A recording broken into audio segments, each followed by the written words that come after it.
আসসালামু আলাইকুম everyone, welcome back to my channel. আমি কল্পনা জাহান আজকে আবারও একটা রেসিপি নিয়ে হাজির হলাম। সবাইকে সাথে থাকার অনুরোধ রইল। আজকে আমি বানাবো নুডলস পাকোড়া। আর আজকে এই পাকোড়াটা আমি স্টিক নুডলস দিয়ে বানাবো, ম্যাগি নুডলস দিয়ে না। এই পাকোড়াটা খেতে খুবই মজা হয়, বিশেষ করে বাচ্চারা তো খুবই পছন্দ করে। চলুন আমি এই পাকোড়াটা কিভাবে বানাচ্ছি সেটা আপনাদের সাথে শেয়ার করি। এখানে আমি কিছু স্টিক নুডলস নিয়ে নিচ্ছি।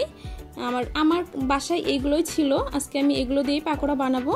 এখানে একটা কড়াইতে আমি 1 কাপ পানি দিয়ে দিচ্ছি আর দিয়ে দিচ্ছি সামান্য একটু সয়াবিন তেল। এরপর পানিটা ফুটে উঠলে আমি নুডলসগুলো অ্যাড করে দিচ্ছি।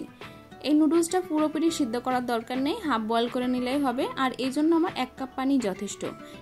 এখন যে নুডলসের মশলাটা থাকে আমি এইগুলো অ্যাড করে দিচ্ছি এর ভিতরে। এরপর আমি পানিটা শুকিয়ে নিব।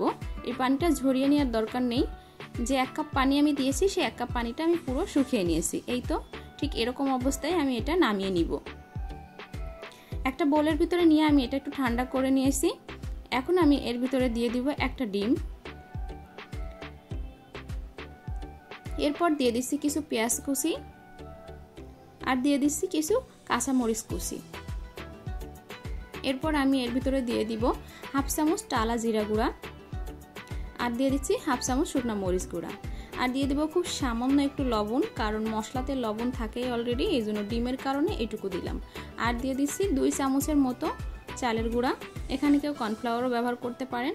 এরপর আমি হাত দিয়ে আলতো হাতে এটা মাখিয়ে নিচ্ছি। খুব বেশি চেপে চেপে মাখানো লাগবে না, তাহলে ভর্তা মতো হয়ে যাবে। এই তো আমার মাখিয়ে নেওয়া হয়ে গেছে। এখন আমি এগুলো ভেজে নিব। আমি একটা প্যানে তেল গরমে দিয়ে রাখছিলাম। এই তো এখন আমি একটা একটা করে পাকোড়া দিয়ে দিব। তবে তেলটা বেশি হাই করা যাবে না, তাহলে উপর থেকে পুড়ে যাবে। এজন্য মিডিয়াম টু লো হিটে রাখবেন এবং উল্টে পাল্টে একটু গোল্ডেন ব্রাউন করে ভেজে নেবেন। এই পাকোড়াটা বড় এবং বাচ্চা সবাই খুব পছন্দ করে। বাহির থেকে যেমন ক্রিসপি, ভিতর থেকে ফ্লাফি।